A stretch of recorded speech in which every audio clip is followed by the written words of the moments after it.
I have a model. It's not my model, but it's, culture, structure, talent, management systems, and process. And that's how I think about scale.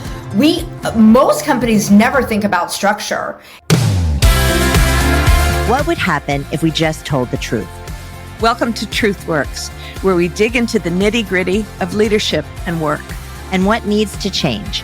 I'm Jessica Neal. And I'm Patty McCord. Our journey together started in HR, but trust us, it's evolved into something wild, honest, and a bit rebellious. So throw out the handbook. We're here to redefine rules to work for us, not against us. Let's dive into another episode.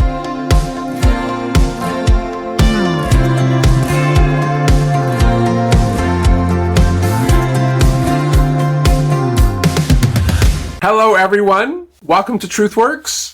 I'm Bob Sutton. I'm guest hosting in place of Patty McCord. Jessica has let me do it.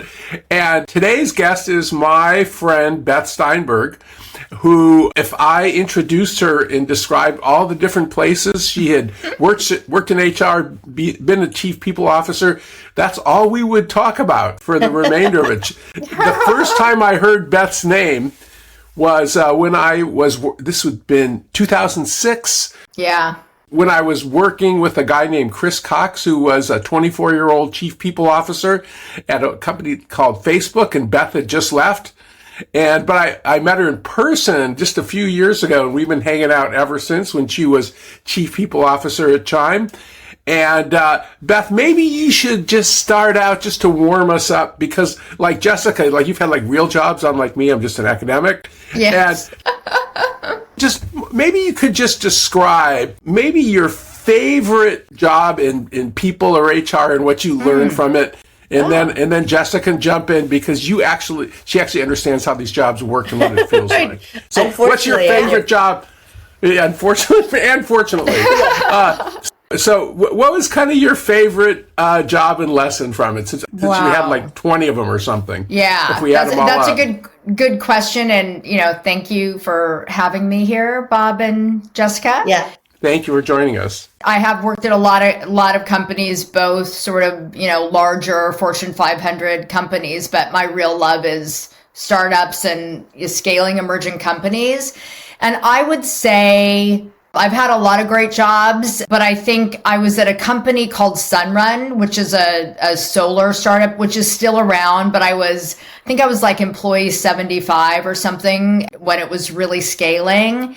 And, it was hard, but I think there was so much joy in the work, because it was the first company that I worked at that was like 100% mission driven, because residential solar really wasn't a thing. And not only, were people, very motivated by working at a mission driven company because of, climate and all of that, but they were also disrupting a very stodgy, energy industry that needed disruption. And so it was just really exciting. Even in the hard times, you had all these amazing people that, you could rely on. And to this day, there's a huge group of Sunrun alum that are just super, super close. And I have found for myself that I do best in disruptive companies.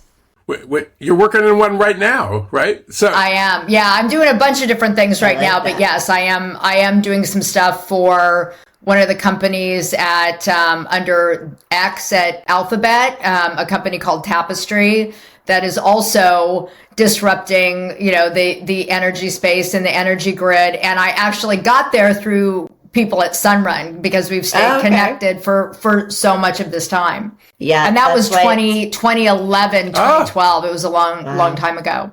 Well, that's why you got to keep your connections close, Totally. You never know what's going to lead. So, Beth, your story's so fascinating. So you grew up through the people world, right? Yeah, by accident though. It was never my intent, Yes, I think now people go to school, for it, but I sort of fell into it. They did. I'm too old. It did not exist at the time. So I fell into it by accident. And then, yes, grew through it, sort of feeling like, boy, this is a place where I can actually add value to a company by helping people be better. And that was, that was and is, in its truest form, very, very appealing to me. Beth, did you start at Nordstrom? Do I remember this? I did. Nordstrom was the first company that I ever worked at. I think it's the first job I ever had. Oh. And I did stuff during grad school for Nordstrom, and then I always wanted to be a clinical psychologist, but then when I was in school to be a clinical psychologist, I realized I don't want to be a clinical psychologist. And Nordstrom was opening up the Midwest region and asked me to go be in HR. I'd never done that before. So I decided to go and leave San Diego, California, and move to Chicago, Illinois, and subsequently opened many of the stores in the Midwest for Nordstrom, probably hiring and training like in excess of 10,000 employees. So that was really kind of trial by fire into my first HR job. Well, yeah, and list some of the companies that you've worked for, because I don't think our listeners, know. Yeah. You've worked for some impressive companies. Yeah, some good ones. So Nike, EA. EA was really my first, I think, big job. A lot of good HR people came from EA and worked under both Rusty Roof and Gabrielle Toledano, who, Gabby's just phenomenal and was an amazing leader. And then, mostly startups. So I was at Sunrun, as I mentioned. I was at Meta, Facebook in the early days when it was quite chaotic, kind of a crazy place. I was at a company, Brightroll, that got acquired by Yahoo. I was lastly at Chime, where I was the chief people officer for many years. And then I've done some other kind of, novel things, like I worked at a venture capital firm doing, people stuff. So I have been very fortunate to have worked for some really terrific companies. And I will say that, having met the folks at Chime especially, people love working for Beth too. Her team just loved her. They really did. As I them. Well, we were talking before we started recording about I think you said a friend of yours said if you take another chief people officer role that, what were their words? Well, he said to me, I will really think you're stupid if you take another chief people officer role. And he, in all seriousness, it's just a really, really tough job. Yeah. I think it always was, but sort of during COVID, that time frame, it became even, I think, more difficult. Yeah. And it continues to be difficult as sort of, the employee, pro-employee companies turn to like non-pro-employee companies. You see these shifts and leaders have to adapt to them. And then, Jessica, I'm sure, this, not always is this role respected in the same way. Now, I've been quite lucky that I have not found that so much for myself. I think part of it because I just wouldn't let that happen. I wouldn't get into my head that this is not, an important role. So I think it's just a really tough role.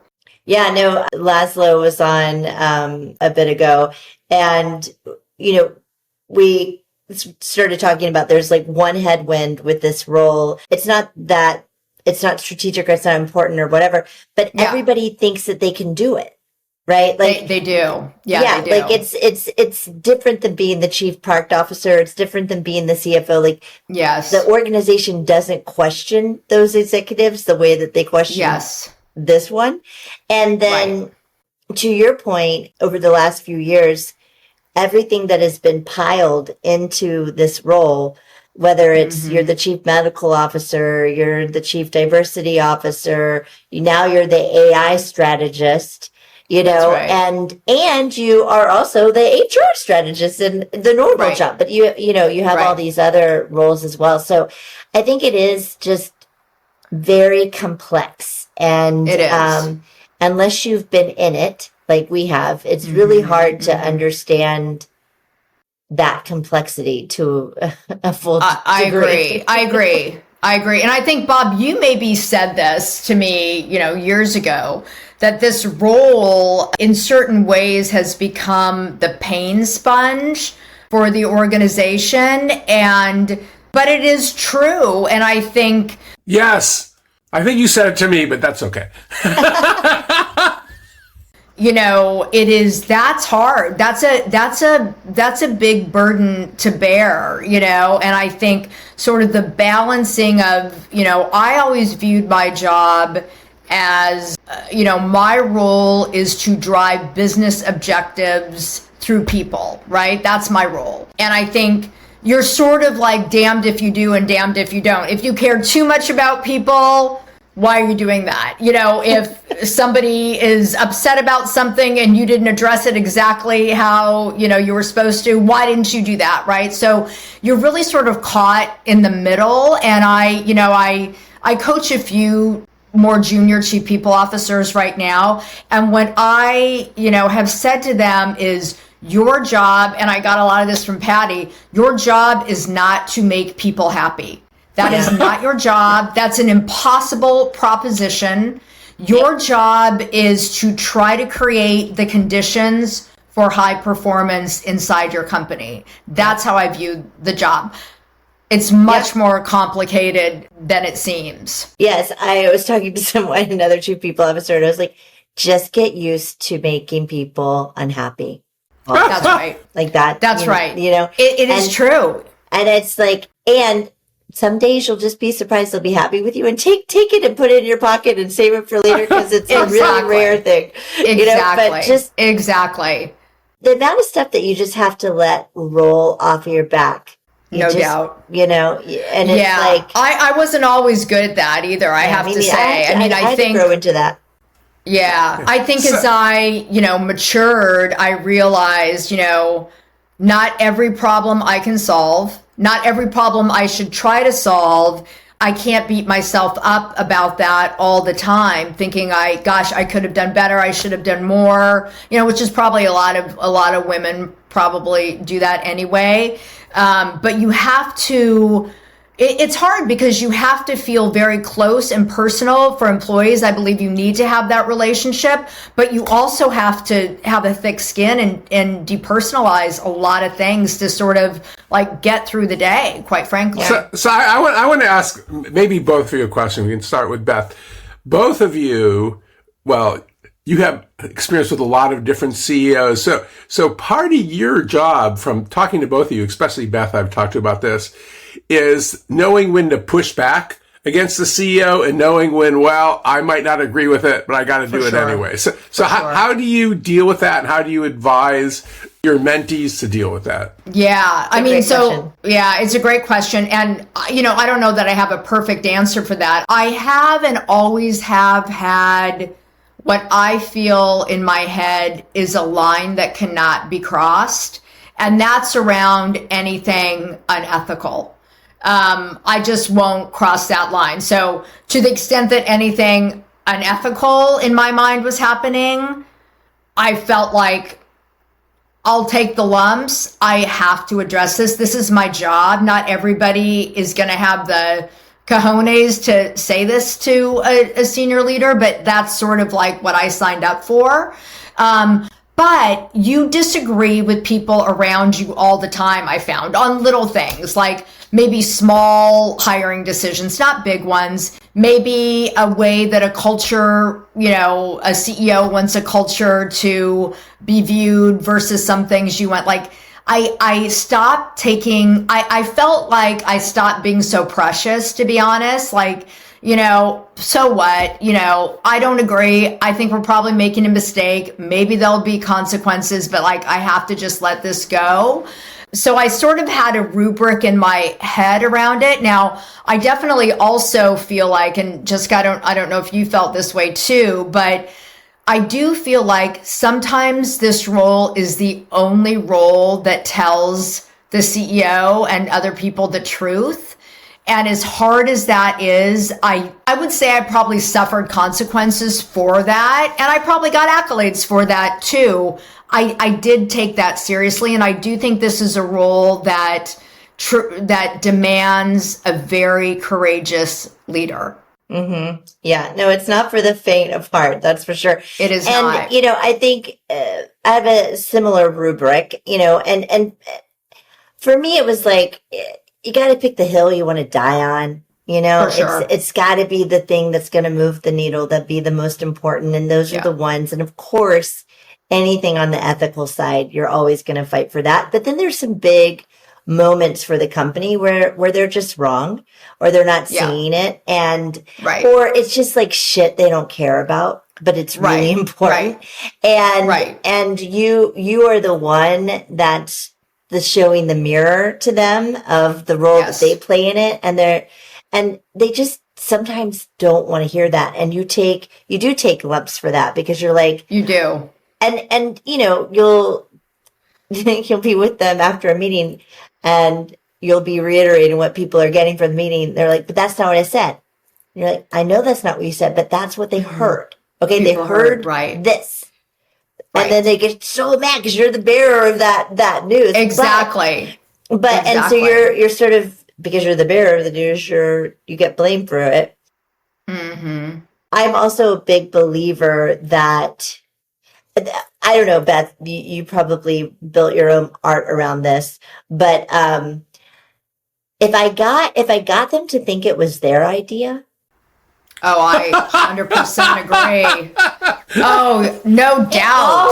No doubt. So good. No doubt. And so that was a big strategy of mine. I agree. Like, how do I get them to think this is their idea? Because if they think it's their idea, they'll want to do it. If I tell them to do it, they won't want to do it. Totally. It's so funny because I would know, I won't say what company, but a recent company, I would know that I was actually getting through when someone would say, blah, blah, blah, use these words, which he never would have normally used those words. Those are words you say. And I'm like, excellent. I love it. Perfect. That's exactly what I want to happen. Right. And that's when you know your work is happening.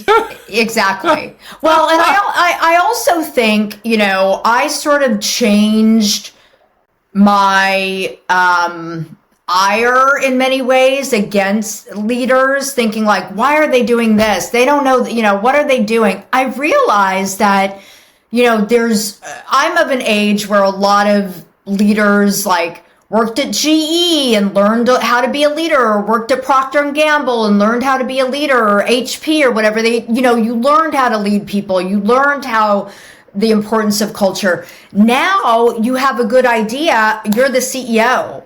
And I now have a lot of empathy, especially for a lot of the, younger leaders that I work with. Like, how do you know these things? There's no way you would. And so what I look for now when I look for a leader is, do they have self-awareness, and do they have curiosity?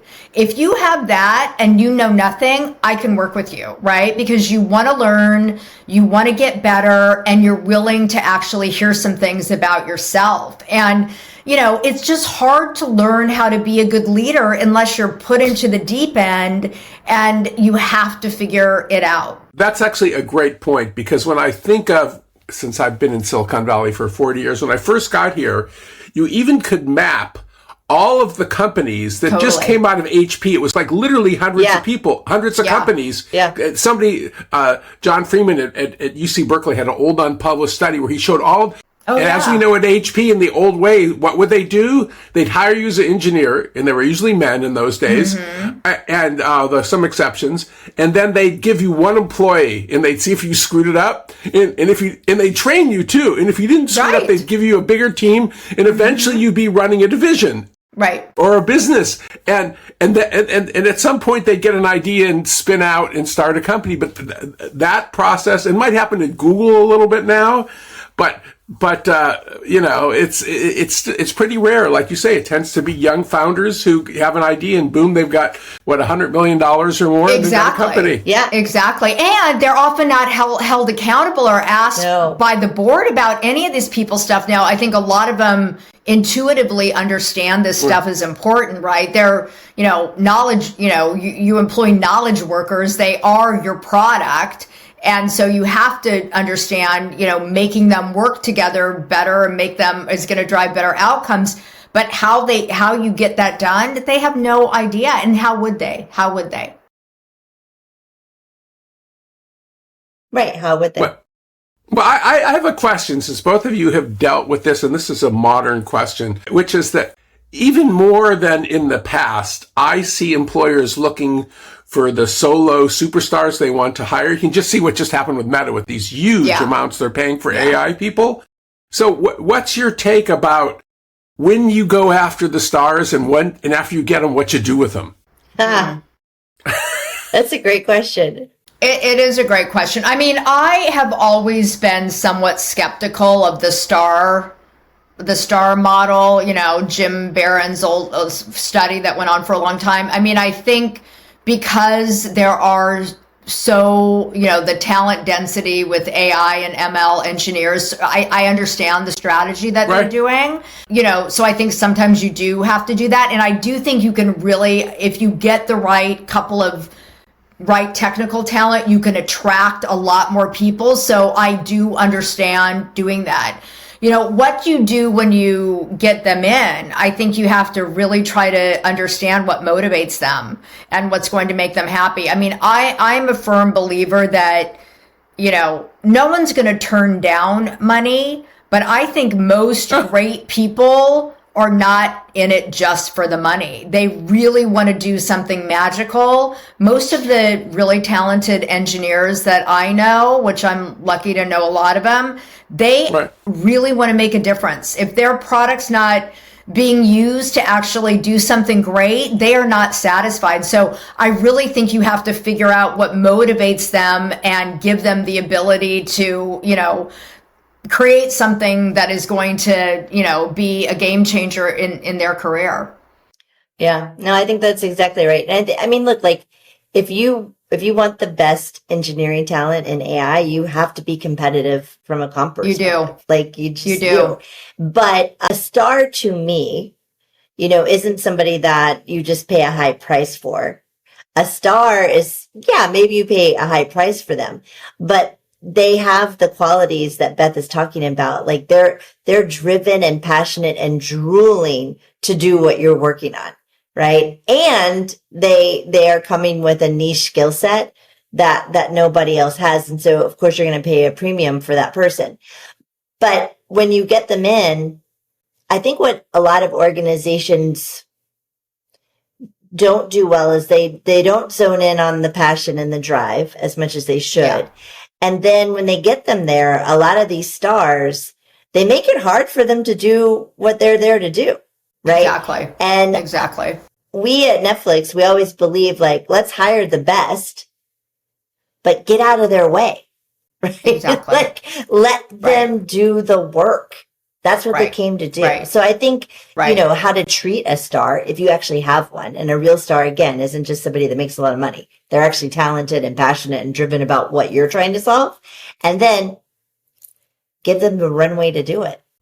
So Jessica, there was another thing, at least in the famous Netflix deck, I'd like you to comment on here, because the definition, my understanding of the famous Netflix deck, which I guess that maybe you were involved in writing that too, but I know that Patty and Reed especially were. Yep. So you would define a star not just as somebody who's great at their job, but somebody who helps other people around them succeed too. Isn't that? I mean, they had they had to be great not only at their craft, right? But they had to be great also at the culture, which was they had to be selfless. They had to, not be an asshole, and and the list goes on and on.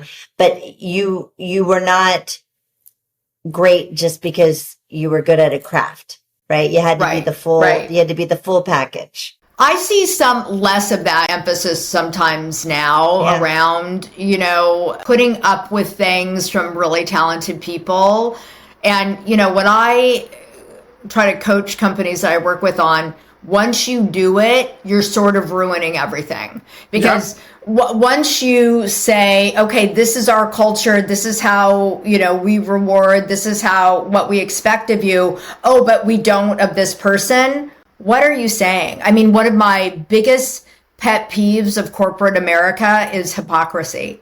And I just see it all the time. And it slowly dilutes the culture. Yep. And when the culture gets diluted, the work is not as good. Again, this is not about, I have a Pollyannic view of work. I don't. I'm very pragmatic, but I know that you set things up in a company to get outcomes, right? Yeah. You don't do it to be nice. Maybe you're nice and you're a nice person. I am, and I care about people greatly. But the things that I've always done in companies are to get better output. And my belief is if you build trust, if they feel you care about them, if you're clear about expectations, if their work is connected to something larger than themselves and they understand how they fit in, you are going to get better work, right? And so I think the danger right now is,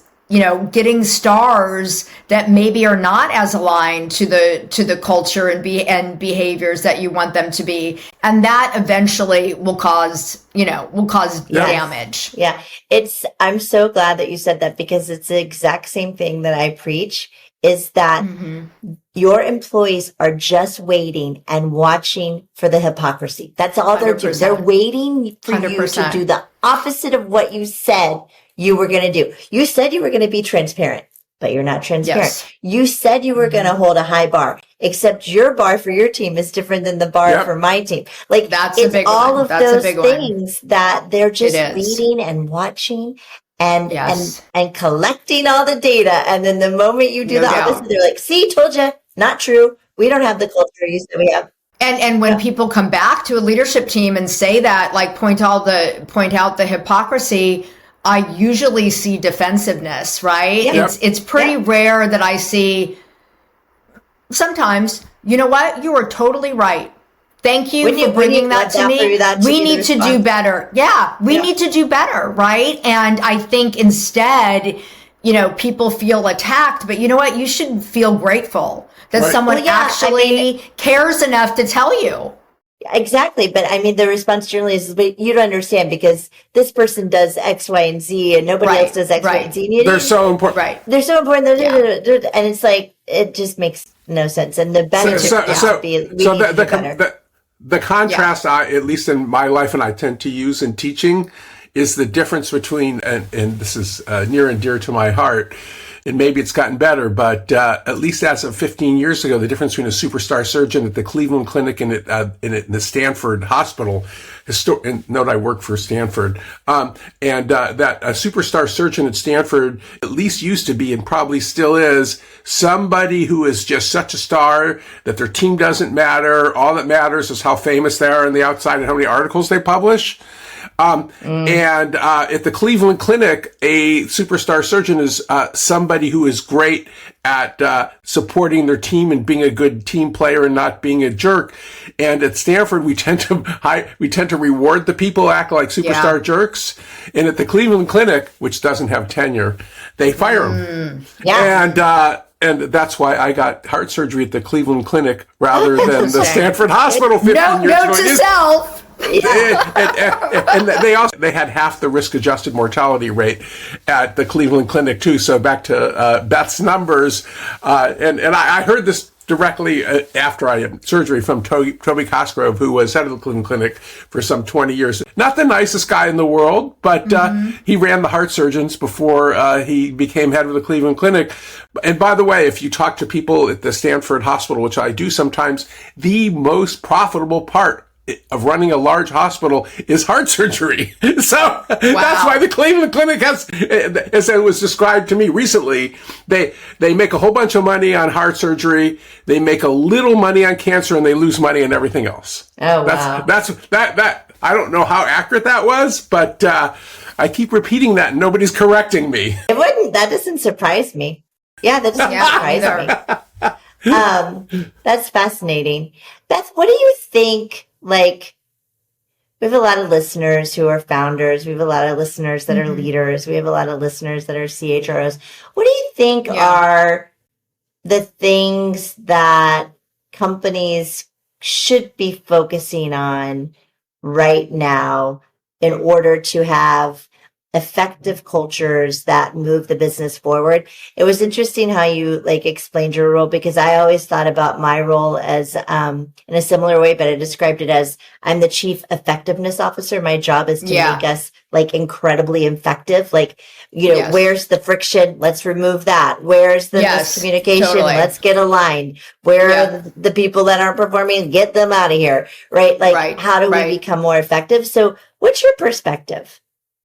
Yeah, well, I think it's a lot of what you just said. I think, it's interesting. Right before this, I was having a coaching call with somebody, and they were telling me about, how their CEO has somebody who is really ineffective, but they don't really want to do anything because it's going to take too much time and they have all this stuff going on. And I was like, absolutely not. Like, what is your CEO saying to everybody else in the company to hang on to somebody who's not a great performer because of a relationship or loyalty or whatever? Like, you were starting down a bad path here that's going to be hard to get out of. So, I really think there can be a lot of very different but effective cultures. So I think one thing is decide what you want to be.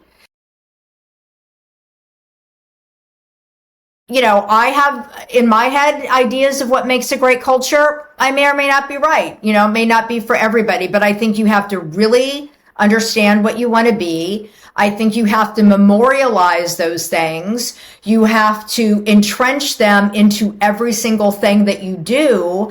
And then you need to hold people accountable, including yourselves, from the CEO on down. And make adjustments as you go. I think that is, how to run an effective company. And then I also think a leader, in my opinion, is just what you said. The job of a leader is to make people's work easier.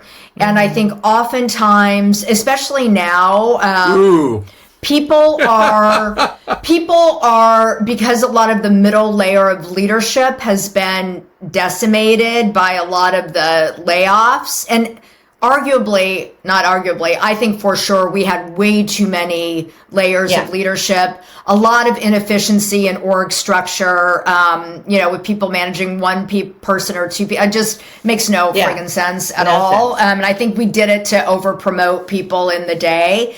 But I think you are not asking yourself every day, how do I make the job of my people easier?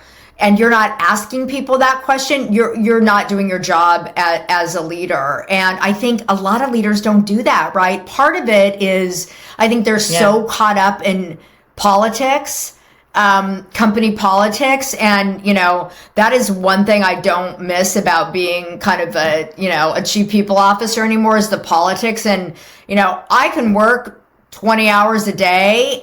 I'm not even tired by it. I'm very energized by it. Politics is what exhausts me, right? Mm-hmm. So I think you've got to decide who you are. You have to reward the right things. You have to hold people accountable.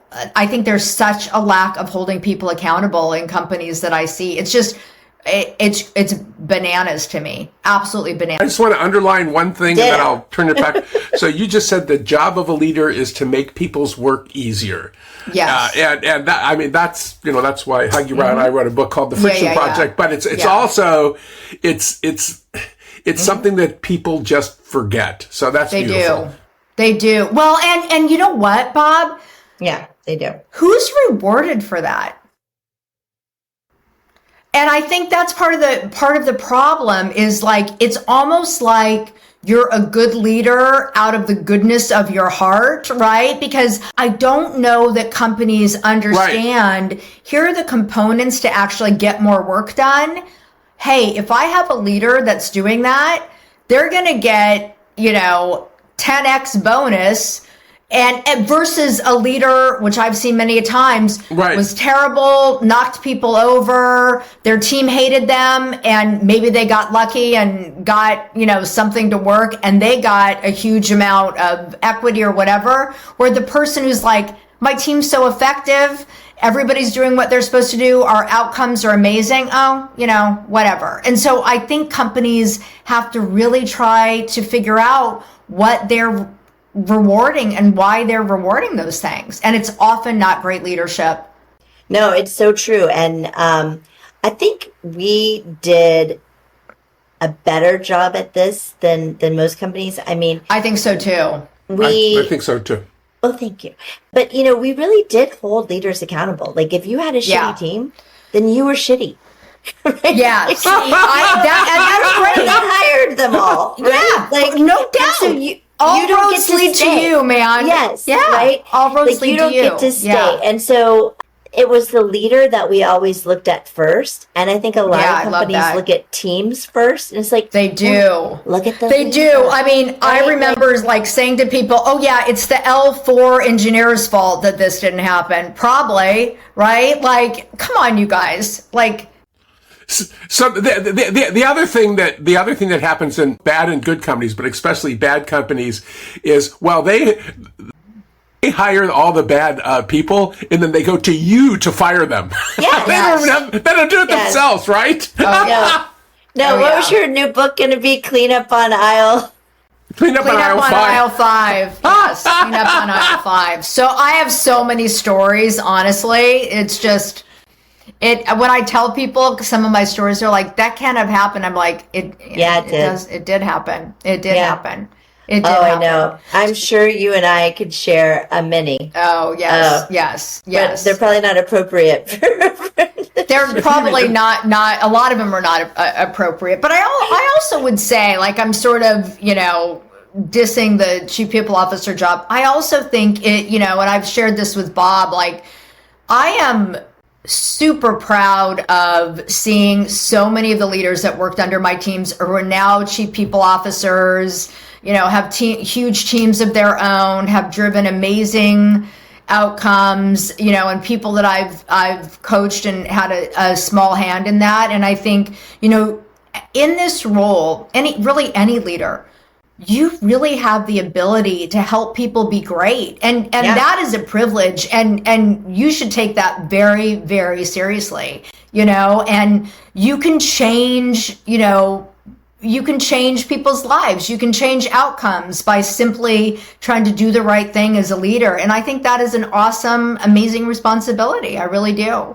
Yeah, no, I'm glad you said that, because I don't know if I originally felt this as a leader, but it was something that I just kind of became to my core, was that it was a privilege to be these people's leaders. And that, if I could somehow, one, make it easier for them to do their job, but leave things better than they were for them. You know what I mean? Like, for sure. Just incrementally, Yes. Whether that was feedback, whether that was, getting an obstacle out of the way, it didn't matter. But I really took that seriously. And I think a lot of leaders might not take that as seriously. Yeah, I agree. Yeah. And they may not know. I mean, again, they may not know. And I think, when you talked about at Netflix, the leaders, kind of the buck stopping with the leaders. Why do you think that happened at Netflix? Was it Good Reed? question. Was it you and Patty kind of pushing Reed? Because I just don't see that enough. I think it was Reed. And I if I think back, like I did learn it from him, and I think I might have said this on the podcast before, but I remember early on, like complaining to him about my team, and I was like, my team and this, and they're not doing that, and blah blah blah, and he's like, whose fault that is, and I was like, yeah, there, and he's like, no, yours, it's your fault. He's like, because you're the leader. So it's your fault. I was like, what? It's not my fault, Reed. But then, I went off and reflected on that. And I think he instilled in us, like, if your team is failing, then you have failed to set the context for them to be successful. 100%. Mm-hmm. And so you have to look in the mirror first. And I have since then always done that. Yeah. And that's but great. I think that was just because he believed that was in So our the DNA. other part, and you could know much more about this than I do, but at least from talking to Patty And from talking to actually a guy who was my advisee, I had an advisee at Stanford who also had a job at Netflix with 100 people reporting to him, named Eric Colson. Oh, yeah. Eric. We've talked. So it was kind of weird. I have like an advisee as 100 employees reporting to him. Anyhow, so Patty and Eric told me a story about how Eric and other engineers, and Patty too, were complaining to Reed that it was too hard to end your Netflix subscription. And he actually just changed it and made it easy to cancel. And this is in the Friction Project, so I fact checked it pretty heavily. And they said, they both argued that one of the reasons Netflix is so successful over the long term is it's so easy to quit your subscription. So they have really good data about sensitivity, and also people come back quickly because they know it's so easy to quit. So, but I like that story because it shows to me that Reed was open to negative feedback, and people wanted to hear it. He wanted to hear it from people. Yeah, it's great. He was the best at this because he wanted us to be I think one of the things with him is that he viewed himself as a learner. Like he was like, I'm a lifelong learner. I want to learn. I want to get better. That was just who he was. Curious. And he also, very curious. He was also a teacher. Like he liked to teach, but he was the kind of person that when you gave feedback to he asked for it all the time. Every meeting, do you have feedback for me? Right. Wow. And then you'd be like, I don't know. Sure. And then he would obviously give you feedback, which is like great. But if he agreed with it, which he didn't agree with it every time, sometimes it would take him a little bit of time to get around to, he changed immediately. Like and especially on the big things that we said that we were going to do, like as from a behavior perspective, like, okay, we're no longer doing this, we're doing this, right? He would be the first one to walk out of the room and do it. And he would just do it. That's great. That's great. And because he did it, guess what? Everybody else did it. Yeah. And it made my job so much easier because if I was telling people to do it, they'd be like, pound sand, Jessica. That sounds great. Like, nobody cares about your HR thingies.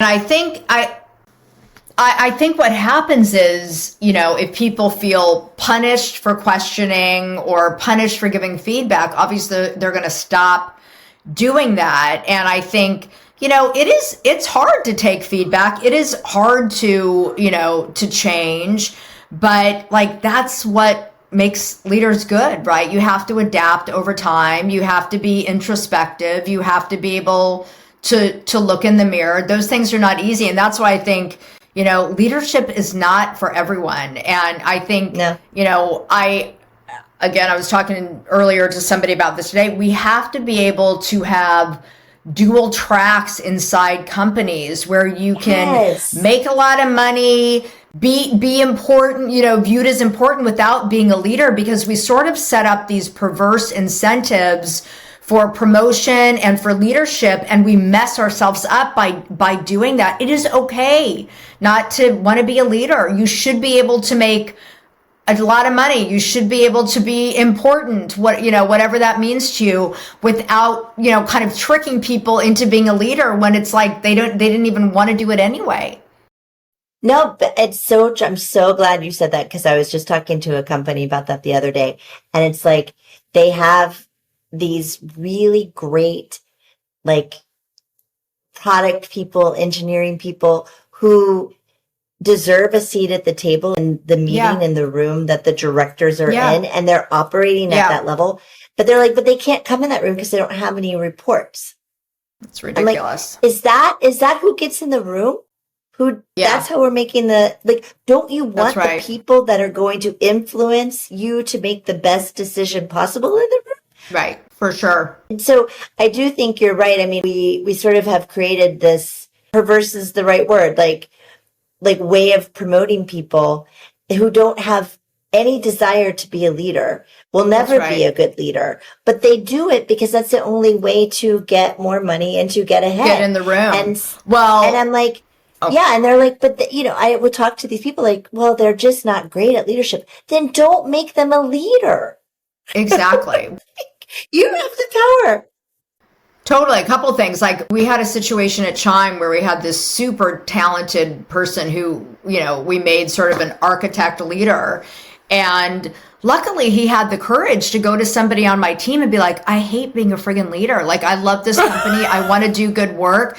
And so what we did is we made him a fellow. And so we made him like equivalent to a vice president so he could still make a lot of money. He got a seat in the room. So when we had like extended leadership team meetings, he got to sit in that room. And it was a really wise decision because it served everybody's interests in a really, really productive way. The other thing about that too, I think it's such a smart thing to do. The other thing too is, talk about, there's companies get so bloated and, there's been a lot of layoffs of middle managers this year. And I think a lot of mistakes that companies have made is, over, promoting people or getting people into leadership as a way to give them, growth, career growth. But then you're left with an organization that has a bunch of people that only have 2 or 3 direct reports. You're in a 500 person company and you're 7 layers from the CEO, and you wonder why you don't have product velocity. Well, I'll tell you why. Like, it's impossible to get anything done, right? And so we have to stop equating big teams with good. I love this notion that just by creating perverse incentives for leaders and for leadership, that you end up with bloated organizations that can't get things done. And I will name names since you won't. You're both more polite than I am. But both Google and Stanford have a perverse incentive system, and they're both trying to work on it, where the more people who report to you independently of the value you provide, the more you get paid. That's right. And the problem with that, and note Stanford did layoffs last week, hopefully laid off some of the right people. And the problem with that is that you not only are overpaying and overhiring people, you end up with, as Beth said so beautifully, you end up with a system where it's actually harder and harder to get things done because there's too many people who block it because they get paid to block it. Yeah, that's right. So, exactly. Exactly. That's right. I don't know. Yeah, but I think actually for people in talent space, this is actually a great problem that they can help to solve. Like if you help set up organizational structures in the right way early and hold to those things, which is really interesting work, you can avoid doing that kind of thing. And, I have a model. It's not my model, but it's, culture, structure, talent, management systems, and process. And that's how I think about scale. Most companies never think about structure and the impact that structure has a huge impact on outcomes. Huge. Totally. The company I think of that does that well, it's funny, we're just talking about them before we went on air, and there's lots to criticize about them, but Walmart has a real clear perspective about structure and also about not overhiring. Yeah. Because they talk about lean and there's plenty to criticize about Walmart, but in terms of an organization that understands velocity and not having excessive people, I think that might be one of the keys to their success. Yeah, I think so too. I think that they're very, the other thing I think that they do very well is that they're grounded very much in their values, right? Like, agree. I was going to say they're sort of unapologetic about how they run, right? Yeah, and that's probably because they live their values. That's a result of living the values, right? Is that they're scrappy and they stay lean. Donna Morris, who's the chief people officer, whatever she's called, she interviewed me at Bentonville about a year ago, and she asked me, like, what do you think about Walmart? And I say, well, you're clear about your values. You're cheap and nice. And Amazon's clear about their values, too. They're cheap and nasty. Yeah. But they're clear. Yeah, they are. Totally. It doesn't, I agree with that. It doesn't, there are many, many ways to run your company. Many ways that work. I think, and you said this earlier, and this is something that I coach every CEO on. It doesn't matter. You have to be clear. Agreed. That's Agreed. all. As long as you're clear. And consistent and not a hypocrite, right? Right, and not a hypocrite. But I do think, Beth, like, if you chief people officers are listening, you can do this. And I see us often on things like just like structure and design, copying and pasting what other companies do. Totally. And there is a push from the organization, especially managers who are desperate to give their people promotions, to, give them growth. But that's right. You have a responsibility to the organization to make it more effective, right? And I guess my wish for them is to resist that push. I agree. Yeah. And to focus on what's ultimately going to make the organization be more effective in a year, 2 years from now. And if adding layers, you think will do that, go right ahead. But generally adding layers does not. Well, and it's like, it isn't. To an organization, it's like, well, the senior and the senior. And I'm like, oh, I know. And I actually think that we don't take enough time to ask people, like, why do you want to be a leader? Like, what is important to you? Because I think most people, they want to make money, they want to make enough money. For sure. So you kind of take that off the table if you have a good compensation system. They want to actually learn and grow and get better. It's sort of like the Daniel Pink autonomy, mastery, purpose. But so I challenge people all the time. You need to think about your career more like a checkerboard than a ladder, right? What are the critical experiences that you can have that are going to make you better in service of maybe, that end outcome that you want? And don't get it in your head that there's just, you go from this to this to this to this to this. Maybe you go from, go ahead. Yeah, I was going to say, if you look at people's careers, that's not how it's happening anyway. It's not exactly. It's not that's a ladder. right. It's like I went over here and I did this and I learned that. And that's right. But that's right. But it's such a great point. And every time I'm talking to a CHRO and they're like, okay, we're getting all this push from everybody that they want development, they want a ladder. So we're going to create leveling and we're going to do, and I'm like, that's not what they want. That's how they're describing it. But if you really get to it, they want to grow. They want to know that they have an impact. They have leaders that don't know how to tell them these things. That's right. They don't know how to talk to them about development. They don't know how to talk to them about the impact that they're having. And so they want you to put a process in place that makes them feel good. But that's not solving any problems. It isn't. And I think a lot of companies right now, because they don't invest in their leaders, because they don't really hold people accountable to leadership, they do management by process. They think, if you have a strict enough process, you're going to drive performance, or you're just not. It ultimately is going to fail if you don't have the humans behind, doing those things. And it is a lazy way out. Yes. Thank you. Yes. Yeah. My God. We are out of time. My gosh. Oh my goodness. We don't even have time for career confession. Oh my goodness. I was so looking forward to that. Well, do you want to try to do it quick? Sure. Okay, let's do it quick. All right. I'll talk very fast. Well, yeah. You're a good fast talker like me. I like that. Okay, here we go. Here's the context. I want to support my team's growth, but between deadlines and constant changes, I end up giving quick fixes instead of real coaching for long-lasting change. So the question is, what's one practical way to build my team's skills without slowing down our day-to-day work and balancing the short and long run at the same time? Yeah, that's a great question. I am of the 70-20-10 school, 70 by learning by doing, 20 by coaching and mentoring, and 10 by formal learning practices. So I would say you could do something where you have people either shadow others in a job for a short period of time, or maybe have a team meeting where you have people doing different things, talking through not only what they did, but why they did it, and take questions, something like that. It would take a little bit of time.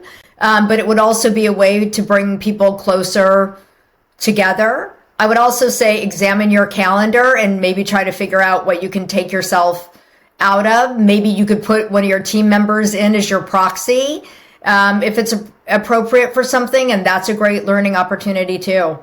Yeah, no, that's a perfect answer. Great. Bob, anything? I just love that. It just sort of reminds me. I was just talking to the CHRO of a pharmaceutical company yesterday, and she said, so we have a pretty strong norm, no matter how busy you are, whether you're in management or you're, developing the vaccines and stuff they develop, that you really should spend an hour a month talking to actual customers, actual people who are using our products. Right. And these are products for treatment for cancer and things like that. And I think that's a good use of an hour a month to get people, well, that gets them to purpose, if nothing else, Beth. Right. Yes, for sure. And sure. I think honestly, at the end of the day, a leader, like people want to do great things. Your job is to let them. Your job is just to let them do that, right? So you can don't overcomplicate things. Yeah, and be okay if they do it differently than you. Exactly. Exactly. Exactly. Beth, this was so fun. Thank you, Beth. Thank you, Jessica. Thank you, Bob. It's been a great pleasure. Well, any excuse to talk to you, Beth, whether it's one-on-one or video. We need to do something else together, Bob, for sure. We'll figure it out. Okay. All right, and me and you are now connected forever. I know. Yes. Don't regret that decision, Jessica. No, I'm not. Thanks for listening to TruthWorks.